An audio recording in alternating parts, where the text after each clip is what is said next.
வணக்கம் மக்களே. தளபதி விஜய் அவர்கள் அடிச்சு நொறுக்கி இருக்கிறார்னே சொல்லலாம். என் நெஞ்சில் கூடியிருக்கும் தோழா தோழிகளே வணக்கம் அப்படிங்கிற மாதிரி தன்னுடைய உரையை தொடங்கின அவர், மாண்புமிகு மன்னராட்சி முதல்வர் அவர்களே, முத்துவேல் கருணாநிதி ஸ்டாலின் அவர்களே அப்படின்னு சொன்னால் மட்டும் போதாது, பேரை மட்டும் வீராப்பா சொன்னால் போதாது முதல்வர் அவர்களே, செயலாட்சிலையும் காட்டணும் அவர்களே.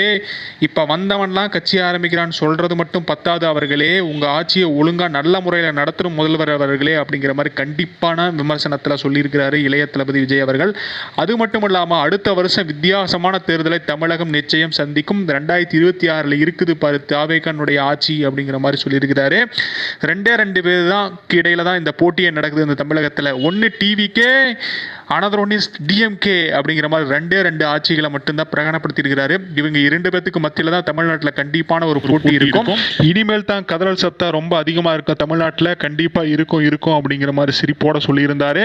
தமிழுக்கு அமுதென்று பேர், அந்த தமிழிந்த தமிழங்கள் உயிருக்கு நேர். இன்னைக்கு தமிழ்நாடு இருக்கிற நிலைமையில நாம வரலாறு படைக்கலைன்னா கண்டிப்பாக தமிழ்நாடு மண்ணோட மண்ணா போயிடும். அதுக்கு அவசியம் இனிமேல் நாம ஒரு மாபெரும் கட்சியாகவும் எழுச்சியாகவும் எழுந்து 2026 தமிழகத்தில் தாவேகா மலரணும் ஆட்சி. கண்டிப்பா அரசியல்னா என்ன, ஒவ்வொரு குடும்பத்துக்கும் நல்லா இருக்கணும் அப்படின்னு நினைக்கிறது தான் அரசியல். ஆனா இந்த திமுக நினைக்கிறது அப்படி இல்லை. ஒரே ஒரு குடும்பம் மட்டும் இந்த தமிழ்நாட்டில் வாழ்ந்து பொழைச்சா போதும் அப்படிங்கிற மாதிரி வாழ்றாங்க. தமிழ்நாட்டை சுரண்டி அழிக்கிறாங்கன்னே சொல்லலாம்.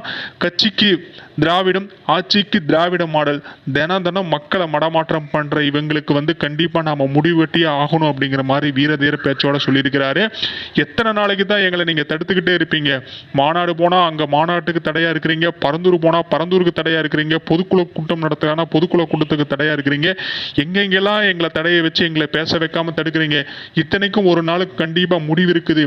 அது நிச்சயம் 2026 வரும் அப்படிங்கிற மாதிரி தளபதி அவர்கள் மிகவும் காட்டமா திமுக ஆட்சிக்கு எதிராக வெளிப்படையான விமர்சனத்தை சொல்லியிருக்கிறார்னே சொல்லலாம்.